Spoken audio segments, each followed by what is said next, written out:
மைக்கே சரணா மீண்டும் மீண்டும் ஒரு அரசியல்வாதியாகவே தன்னை அடையாளப்படுத்திக் ஆளுநர் என்கிற பொறுப்பை மறந்து அவர்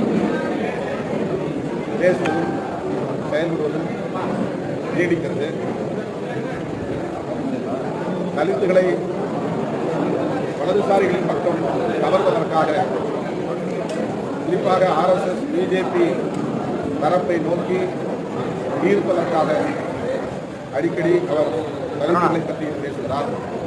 தலித் ஒருவர் உணவராக வேண்டும் என்பது அப்பாவி தலித்துகளை வளைத்துக் கொள்வதற்கான ஒரு சூழ்ச்சி. இதில் ஒருபோதும் தமிழ்நாட்டை சார்ந்த தலித்துகள் ஏமாற மாட்டார்கள் என்பதை ஆளுநருக்கு தெரிவித்துக் கொள்ள நான் கடமைப்பட்டிருக்கிறேன். திடீரென்று